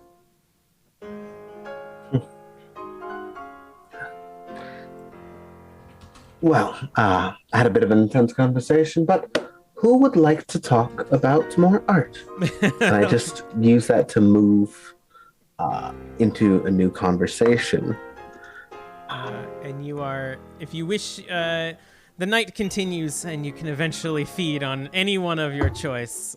You occasionally see the woman walking around. One of the the person who had such a bad take about my art. Cool. Sounds good. And you feel the presence of the Camarilla watching you throughout this party as well, but do not stop you from indulging. I believe, as well, we're running a bit late. So there was something that you and Evelyn wanted to do as well. I will let the group know that next episode will also probably be very similar to this, where there will be more direction, but you will have the opportunity to do as you wish. So, do you want to attempt to do that scene now, or should I end on a cliffhanger? Well, now I'm intrigued. I'm game. I'm game to do the scene, but also whim of the people. But I'm also both? like, we're gonna get to do both of them All eventually. right. I mean, we do designate this episode or this show to be a little bit longer if it needs to be. Yeah. So, I believe that I don't remember which one of you wanted to initiate it, but there was a conversation that Evelyn would initiate it. Would she not? I think so, yes. I believe in passing in the IOU, most likely down in our training area, because it is one of the main areas you walk to, the upper floors and all of that goodness. I would like to find Leon and ask him to partake in a bit of a sparring match with me, if he would be so inclined. So I will, if I am able to find Leon at any point, I will kind of sidle up and just be like, I say, Leon, it has been some time since we have spent some time together. Have you been keeping up with your fencing skills? I have actually been doing my best to improve in a few ways. So I think going against the best there is could potentially be good for me. The best there is. Good response. And I will unsheath my blade and prepare to spar. A la, like, Princess Bride, like... Jerry's gonna be so mad he missed it. I think Leon is going to actually take off their, like, this is Evelyn. Evelyn doesn't fuck around. I'm going to take off my coat and, like, the vest underneath my coat and, like, roll my sleeves up. So, like, it is just a, like, white, like, buttoned up top. Mm-hmm. Just, like, sleeves rolled. All right. Go easy on me. You deserve better than that, darling. It was worth a shot, of course. And I will proceed to... I think Evelyn will actually kind of hold a defensive position and wait for Leon to strike first. Because the best predator waits for their prey. Oh my god. I also want a good look at that fucking sword, alright? Can I rouse the blood? Yeah, so the way we're going to do this is I'm not going to make any of you roll. I trust that both of you are experienced enough in sexy sword battles involving conversation in movies. Oh my god. Yes. That the both of you can... I'm into it! You can essentially narrate it yourselves and assume that you're using whatever powers. We're fighting during this conversation. Yes. Yes. Yeah. 100%. I think then, knowing that you're taking a more defensive stance, waiting, I will try my best to surprise you with the thing that I haven't ever shown you before, which is one of the other 17 things I took when I leveled up finally after the entire Damn, you're gonna do some season. magic shit on me? I'm just going to, it's a simple fleetness. I think it's one of those things where, like, you can see the heel toe of me stepping, and then suddenly I am right in front of you. Oh, impressive. Not quite as impressive as your blade. Where on earth did you acquire such a specimen? It's been a bit of time since I've had this, but if I remember correctly, most likely a gift from a friend and admirer. You know me. Must have been Yes. a great friend. I It must have mean, not been cheap. I mean, for me it cost nothing. Now, I am curious as to why you are so inquisitive about it. I would then like to... I'm just gonna look at some of the things that I might have that might give me like a nice little flavor to what I would like to do. I think I will quickly use like Cloak of Shadows, vanish, and then show up similarly, like right in front of you, just so that I can kind of like clash blades and then kind of get a good eye at the hilt of the sword. And I'm like, well, I never forget my family's blades, dear. And then I step back and I'm ready for some more. Oh, I did not realize this happened to be a family heirloom. My apologies for owning it, but... No, not an heirloom. My family, I suppose they still are. I haven't really checked in a while. My father was a well-known smith in London before he passed, and his business still runs today. My condolences about your father, but... I mean, it's literally been hundreds of years. More about the words than anything else. My question is, I assume you're planning on taking this? And I think we'll activate Dread Gaze a little bit, just to start popping the fangs. Oh, Leon. You think me so wicked as to take such a treasure from you? I would never do such a thing. I simply wanted to inquire as to where you received such a gift, and... Well, I'll be frank, I think... Would I recognize the exact, like, the type of, like... Do I know where he got it from? Like... Yeah, I think there was a shipment. Yeah, I gave the shipment over, so I was wondering if I would remember I the think types you were of proficient blades. enough in the particular stampings of each of the swords. Yeah.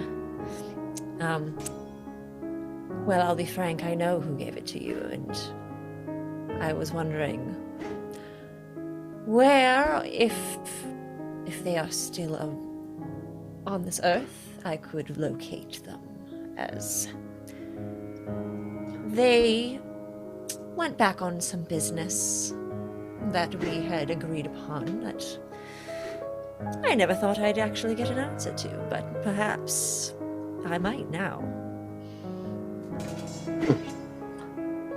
This is... I got it from my sire, correct? Yes. Like, that's what I thought. Well, happened to be my sire. I don't know if that was quite obvious, but...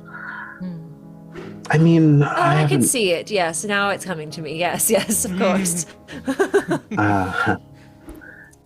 I haven't talked to my sire in a little bit, but knowing him, he is probably keeping an eye on me still. Do you think he's still in London, or has he run away? I suppose he can never be too far away from his muse, so if he's not in town, he's, at the very least, still connected to the greater island. While this is all happening, I kind of try to perhaps get the upper hand by showing up behind you at one point, I think, to see if you're able to have quick enough reflexes to turn around and defend yourself. And I'm like, do you want to find him?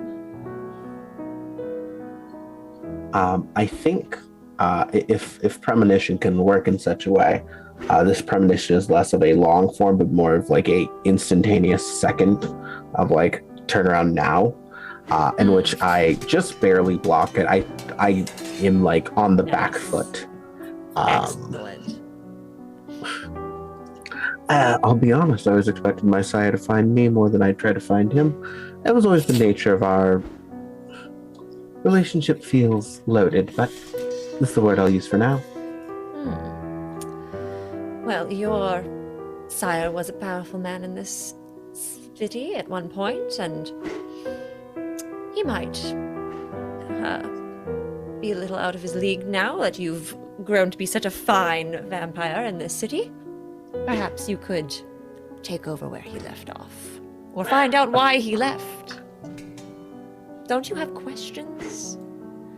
I know I do. I think almost the thought of questions, the thing Leon tries to avoid, actually. You don't have to think if you're always causing trouble.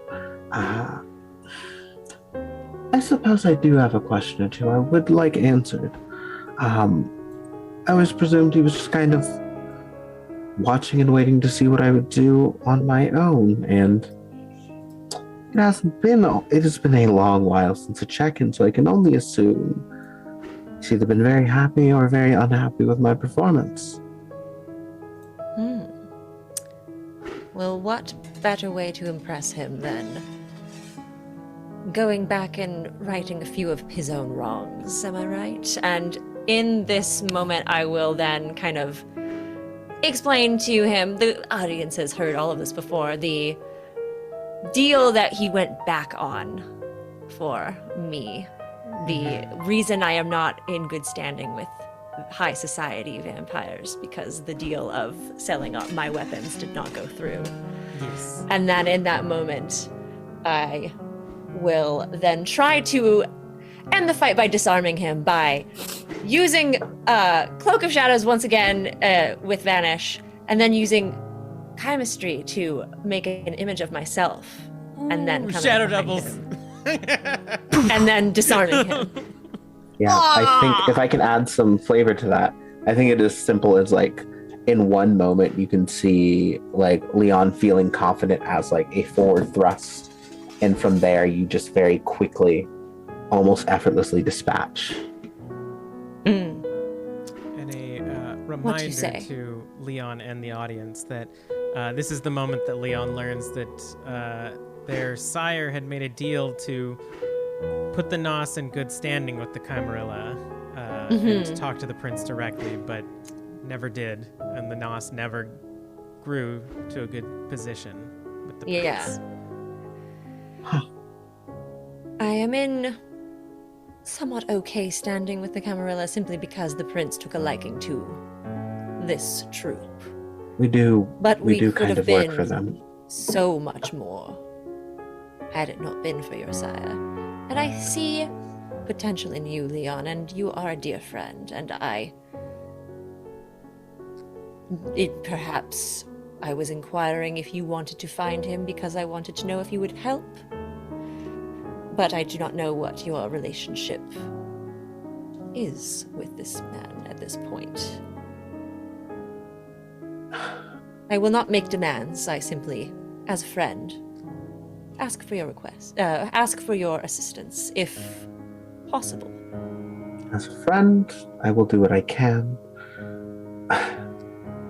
Forgive me if I don't know what your full intentions are. Is it a full-on revenge campaign, or is it just answers?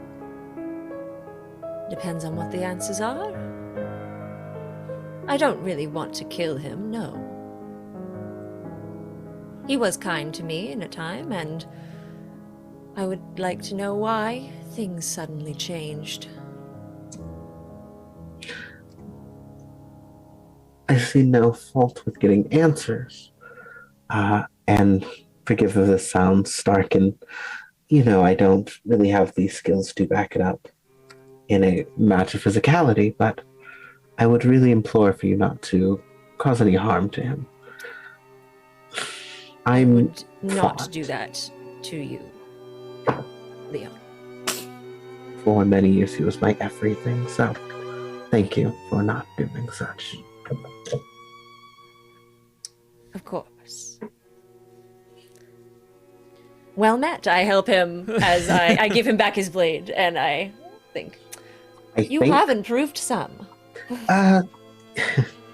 Well, as things have been getting more dangerous, I needed to make sure I was ready for any contingency. And don't tell Jerry or Imogen this, but I do worry about them both. And I want to make sure that I can hold my own in protecting Imogen and providing support to Jerry if need be. Yes, we have been getting in a lot more fights with Jerry around, which is understandable. It's kind of his thing. There's really such a loves joy it. he finds in it. He really does. But I've always enjoyed our banter. I think even like as like Leon is getting himself cleaned up, there's like clear cuts than like maybe even a point of superficial damage. As like I like Leon is not nowhere near your caliber. This was a battle of defense. I make losing look good, and that's honorable with me. Your sleeves fall off perfectly so that both sides just make it take. Oh, we can get that fixed up, no problem. Oh, I have a million of these. It's not a big deal.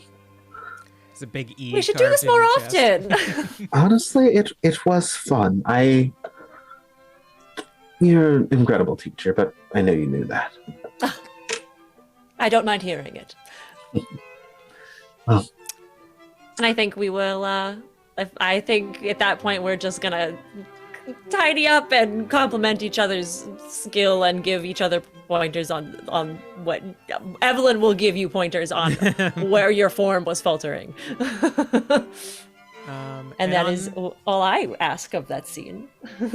On that point, we see down the street on a later night. It's well past sundown. The street lamps have all been lit. We see a horse with a rider coming down the snowy streets. Heavy laden packs on the side of the horse, thick jacket being belted by the snow and wind tonight. Makes his way to the IOU and stands in front of the door, sort of brushing off snow off of this thick coat, fur-lined, a hood pulled up that he sort of brings down, and we see not well-kept graying hair, if not gray hair, a long beard that's sort of like bushing up around the neck, tired, sunken eyes on this man, wipes his feet off before entering and opens the door to a ding ding ding. Looking around, the IOU office right now is a bit empty, and he sort of looks around and hello, hello, is anybody here? I'm looking for my daughter. Octavia, are you here? I knew it! That's where we're gonna end for tonight. Wild. Yay! Oh my gosh! Papa, you have arrived. I like Jerry's guess in our private chat of Santa. Hey, it is getting close. Yeah. Wanted to show up, see what all the vampires wanted. Hey, y'all. Thank you so much for joining us. You are awesome for showing up here, watching us live. We couldn't do it without you, because then we'd literally just be sitting here on Twitch talking to ourselves. And, you know, it would be fun, but it's so much fun, so much more fun with you. If you enjoyed it and you would like to show your support, the best way to do so is by heading on over to patreon.com/tabletop titties. When you become a patron, you get access to a whole bunch of stuff like behind the scenes snippets, you get polls that affect the games, you get bonus episodes, a lot more things, lots of cool special stuff on the Patreon. Check it out. We also have a merch store. If you saw the show tonight and you thought to yourself, I need it. I need all the things. I need to put all of these lovely logos on all of my clothing and cups and lots of stuff. You can do that. You know where you can do that? At tabletoptitties.threadless.com. Yeah, definitely go and check it out. It helps support the show as well, and we would greatly appreciate it. Go flaunt it. If you do buy stuff, you should take pictures and send them to us, because then we can put it on social media. That'd be awesome. Yeah, it'd be cool. Speaking of supporting these titties, our Indiegogo shout out for this evening goes to Lance Chance. Thank you so very much for helping us get campaign 3 up and running by supporting our Indiegogo. We really appreciate it.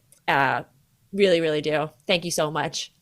Last but certainly not least, make sure to follow us on social media at Tabletop Tiddies. And if you tweet using the hashtag TTTiddies, you can get an NPC named after you. You can find all of his info on our website at www.tabletoptiddies.com. And remember, when we say titties, it is with double D's. We will see you next week. There's a D&D stream with ADHD in the name, so I'm going to go raid them because that's the one. Yes, the one. I'm wearing my shirt today. All right, bye everyone. Bye.